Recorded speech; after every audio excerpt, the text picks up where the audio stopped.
Dallas, and I got a phone call saying how well they did and that they won. I was so ecstatic for them. Oh, wow. Yeah, so we're just chatting a little bit about the Rejects and how they won the, I think it was their first tournament ever at the first HAVOC event this year for Red Zone. All right, so it looks like we've got Girl on Girl right now going up against Desert Storm. Desert Storm has not been doing very well today. A lot of younger players, though. I do like their gear, though. They're using some of the remade, like Hostile Creations Rogues. Did you ever notice that gun when it came out? No, I didn't. But you're right. I agree with you. It's pretty flashy, and it stands out. Yeah, no, those little ones, it's funny, because Alex Hodge did the initial, design for the body, and then the company went under, they put 20 guns out, and then the company went under, and then somebody picked up the intellectual property for the valving, and they remade it as more of an entry-level, almost rental-ish kind of gun. Right. It worked out really well. I really want to shoot one. I got to track one of those guys down after the game. Hey, I got to take this thing over a chrono. I really want to shoot it. So, if I didn't tell you guys what's going on, this is Division 5 Race to Do. My name is Griffin. I'm up here with Don from Royalty Blue. Yes. Thanks for coming up. Glad to have you up here. Thanks for inviting me. Absolutely. Appreciate it tremendously. And so what side of the field are you playing today? I've been playing up the center for the most part. Red Zone's a little bit different than 5-man. Oh, yeah. Holy the beast. So it kind of goes right. It's what I enjoy to do. It makes it easy. You don't have to think as much. Yeah, it's a lot less thinking, more just running and assuming you're going to get blown up. This is going to suck, but I got to do it. That's why I love doing commentary on Red Zone games so much. It's so exciting. I wonder if he's going to shoot into his barrel cover. Nope. Oh, he got it off in time. What an eye. Nicely done. I have to tell you, I've watched enough of the videos and I've seen enough of what's been going on here with the FPL, and I'm extremely impressed. You guys are truly about the players. We try, man. It's like John just works his tail off every day out here. He's floating around there somewhere with a camera, rotting in the sun. Hi, John. Oh, he's not even waving at me. He doesn't care. He's like, yeah, well, I'm busy doing important work. I think I was on a phone call with him, and he said he's doing 11 events this year. I mean, that's an event a month. Well, plus he's going to. We've got an event this year that's going to be in Singapore for the SPPL is hosting one of our events. Fantastic. And we're going to New Zealand for a silent paintball.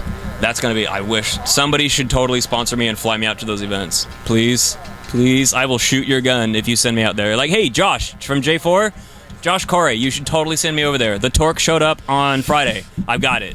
Now, finally got that gun. You've played a lot of paintball. I used to play a lot more than I do now. Okay. I did. I played for about 12 years, competitively for about 6, and then moved down here when I was working for Alien, and the release was good, but the money just really wasn't there, so I couldn't really afford to play. Okay. And now that I've got my barrels coming out, they're doing really well, and I'm sold out all the time, but I just can't get them made fast enough. So I'm always just constantly waiting for inventory. So I got a finder's fee to anybody who can find me a machine shop that can do CNC work, lathe work, and anodizing for my paintball barrels.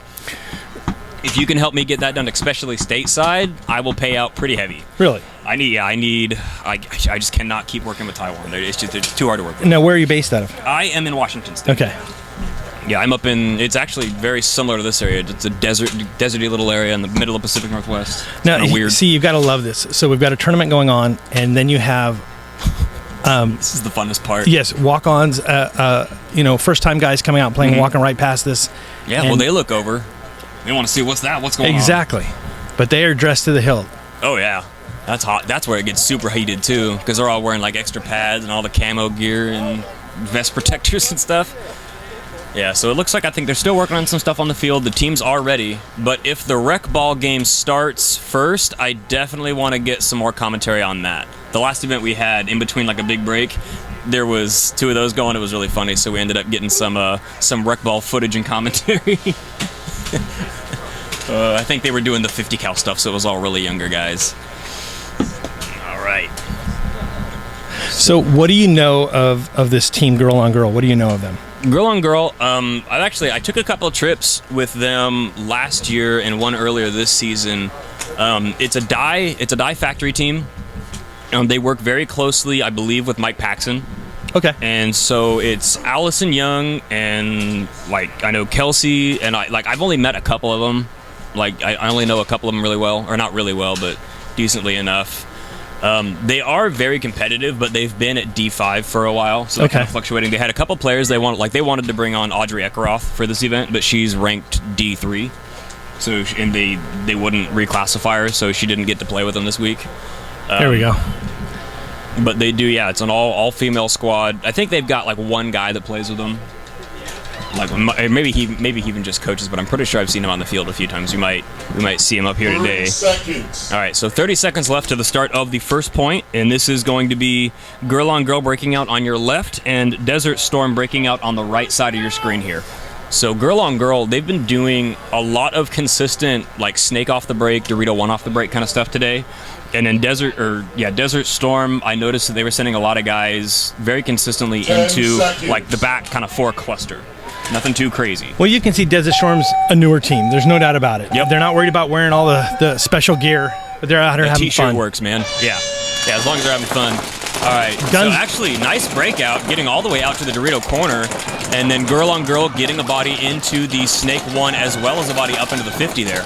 So it looks like 5 alive for both teams. Looks like we got a lot of communication going on between all the players right now as they're trying to figure out where everybody's set up, trying to figure their shots out. And I like how he's already learned how to change levels. Yep. That's something that you don't learn. That doesn't come naturally. All right, so Girl on Girl getting up into Dorito 2 and Snake 2. And as soon as they bumped up into Dorito 2, they had another body fill out behind her in Dorito 1. So 2 bodies on that side of the field working together right now. Desert Storm, they all came out with their guns up, which is huge. Is they're working on what they got to do there. All right, so 1 body off for a Desert Storm. Looks like Kelly was calling for the kill at home. All right, so kill 2 right now. So it looks like 3 on 5 in favor of Girl on Girl, and they don't need to make anything crazy happen. They're just gonna kind of hang back, roll their guns, and see if they can make something happen there. All right, so kill 3 right now. These guys need to cross up. They're both looking at the Dorito side, and it's understandable. They're younger. They're afraid of the person coming up on the Dorito, which is not a bad idea. But the door right now is wide open for Kelly to come down Snake, and she just shut out the temple. Yeah, she's gonna go ahead and get into a gun battle here with that tower, and I don't know if she hit him though. No, she didn't. So she's I wonder if he caught her sleeping. Nope, didn't she? All right, so she was able to get him when he was trying to snap out. So they're off on the G count a little bit, and they're coming down the field on the Dorito side. There you go. Finish it off. So they're gonna go make sure the house is clean, calling for the flag already. There we go. Slow and meticulous. Yep. Hey man, especially in 5-man, can't be too quick. No, it's impressive. Make a good decision. Well, they've always been a very methodical team. They always play very well thought out paintball.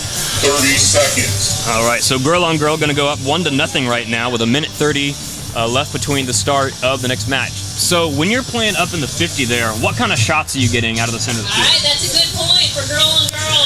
So for red zone, you got to look at it like there's 3 guys, 3 people. They've all got to go somewhere. You can go man on man, match them up that way, or you can put 2 guns on 1 individual. We tend to put 2 guns on 1 individual. Okay. We'll G him out. A lot of guys send 1 up the center, just like what we're doing. Oh, yeah. So we'll take that body. We'll make it 2 on 1, and we'll go for the buzzer. So are you coming around to go dig him out? If he's still there, you can look underneath the A, see his feet. You go do him. Okay. Typically, you have 2 guys alive, and you can work on the red zone buzzer at that point. Yeah. Okay. But we pick on the guy. We find someone to pick on. Okay, I get you. Not bad. A little bit of divide and conquer there. That'll work out. Once you're ahead in points, then things change. Then you know they've got to come for the buzzer. Yep. So then you can wait for them to come through the zone. Yeah, I get that. I've only ended up being able to play. I think I only got to play 2 games or 2 full games of Red Zone when I played it last season. But it was, oh my gosh! If you guys have not checked out or played that format, you have to do it. There's no excuses. You have to play that format. It is a lot of fun. So much fun. Yeah, it is a lot of fun. There's no doubt about it. Yeah, and any fields out there, like worldwide, like especially like Saban up in Stockholm, Sweden. I'm trying to get an event out there. But if you guys want to host an event, if you guys want us to come out, we'll travel. We can bring all of our gear. We'll do film and whatnot. Bring our formats out there. Make sure that we get, a bunch of shout-outs to your field. So speaking of the field, we are here at Tag Paintball in Hollister, California. And the weather is perfect. Yes. A little warm for me, but nice breeze. Got a nice breeze coming. Yeah. Once you get out of this like closed-in area, it's a nice breeze down there on the field. Runs up through your mesh, keeps you cool. All right, so girl on girl taking. I mean, they always take a timeout after they win a point. Really? Always. I think they do it just to mess with the other guys, or maybe they're having gun troubles. I don't know. But that's what I noticed. As soon as they win a point, I'm always like, all right, they're gonna have a timeout. It always happens.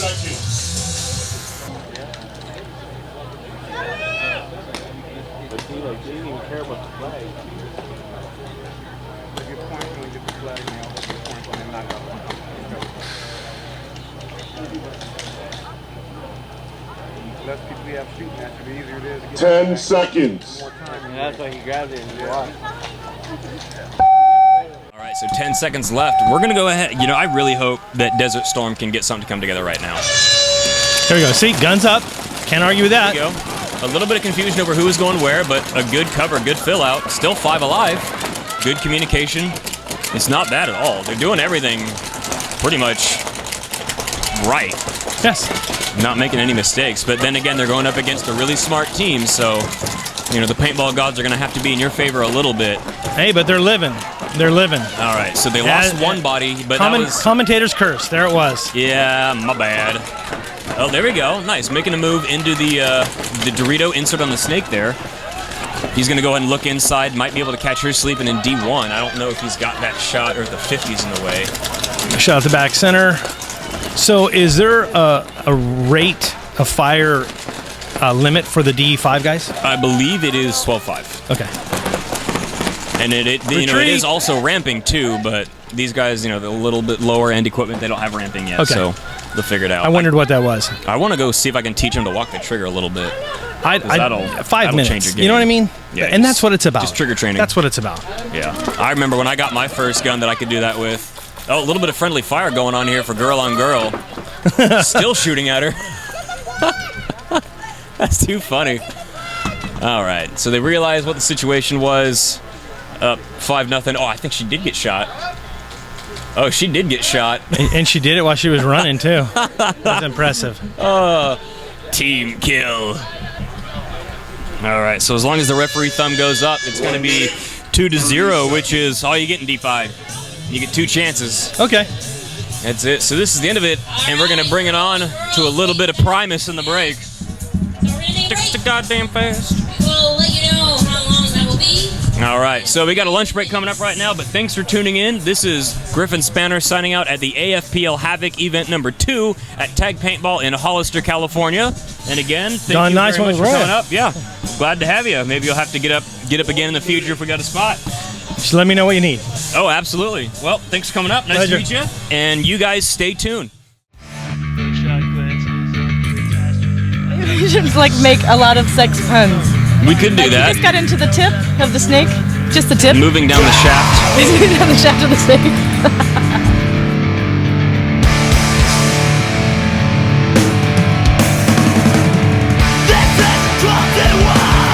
And this one goes over to the blonde, nudges it, and you hear potatoes. Well, we are live. We're not live, but we were recording that. Oh no! No, you didn't record that. I suckered him right in. I suckered him right in.